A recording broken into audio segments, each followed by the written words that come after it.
안녕하세요. 저희는 대사성 비감염성 질환 관리 전략으로서 SGLT2 억제제와 GLP-1 계열 약물의 효과 비교라는 주제로 발표를 진행하겠습니다. 기존의 비만 치료제는 식욕 억제나 지방 흡수에만 초점이 맞춰져 있었습니다. 이로 인해 단기적인 체중 감소에는 효과적이었으나 심혈관 부작용이나 요요 현상과 같은 분명한 한계를 보였습니다. 특히 실제 환자의 생존과 직결되는 심혈관 및 심장 질환 위험까지 실질적으로 낮추는지에 대해서는 근거가 부족했습니다. 저는 이 지점에서 단순 체중 감소 수치 개선을 넘어 합병증 위험을 줄이는 약물은 어떤 특징을 갖고 있는가에 대한 질문을 남기게 되었습니다. 그 과정에서 현대의학에서 단순 당뇨병 치료제를 넘어 심혈관 및 심장 보호를 위한 핵심 전략으로 자리 잡고 있는 SGLT2 억제제와 GLP-1 계열 약물에 주목하게 되었고, 특히 두 약물의 작용 방식 차이가 임상 결과 차이를 어떻게 만들어내는가에 초점을 맞춰 탐구했습니다. 이해를 돕기 위해 제2형 당뇨병의 기본 기전을 살펴보겠습니다. 우리 몸은 포도당을 주요 에너지원으로 사용하며 인슐린을 통해 혈당을 일정하게 유지합니다.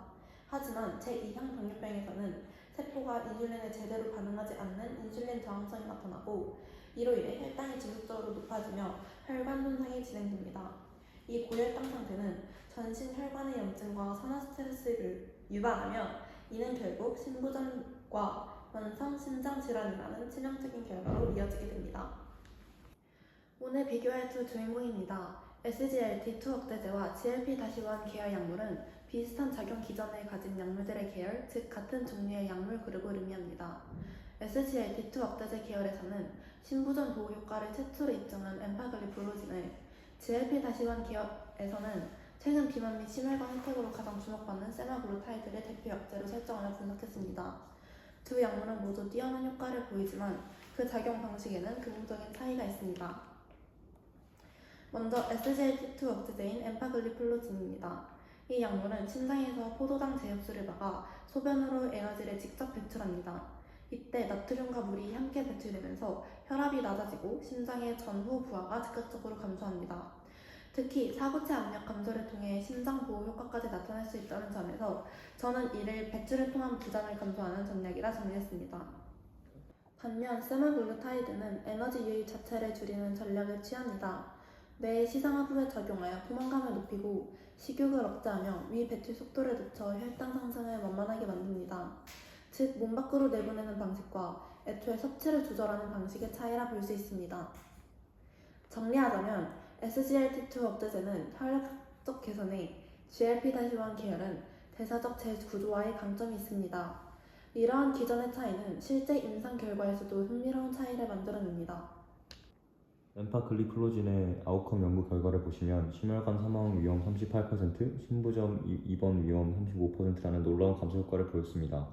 특히 이 효과가 투약 초기부터 매우 빠르게 나타났다는 점에 주목해야 합니다. 이는 체액 감소에 따른 즉각적인 심장 부담 완화 효과 덕분이라고 해석할 수 있습니다. 반면 세마글루타이드의 셀렉 연구는 장기적인 대사 개선에 초점이 맞춰져 있습니다. 약 20%의 심혈관 사건 감소와 더불어 10% 이상의 강력한 체중 감량을 보여주었습니다. 이는 인슐린 저항성이 개선되고 만성 염증이 줄어드는 대사적 변화가 누적되어 나타난 장기적인 보호 효과입니다. 약물요법을 통한 대사질환 관리에서 체중 조절은 매우 중요한 요소입니다. 자료를 통해 기전별 체중 감소 수치를 살펴보겠습니다.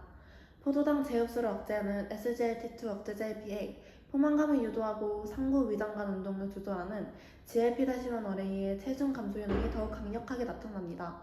특히 주목할 점은 고용량 GLP-1의 경우 단순한 수치 감소를 넘어 본인 체중의 15% 이상을 감량하는 탁월한 임상적 결과를 보여준다는 것입니다. 이는 해당 약제가 단순한 혈당 관리를 넘어 비만 치료의 핵심적인 대안이 될 수 있음을 시사합니다. 따라서 우리는 환자의 상태에 따라 정밀한 선택을 해야 합니다.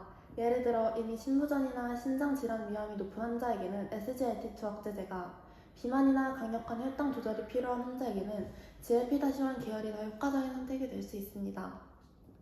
결론적으로 두 약물 모두 단순한 혈당 조절에 넘어 합병증을 막는 강력한 무기입니다.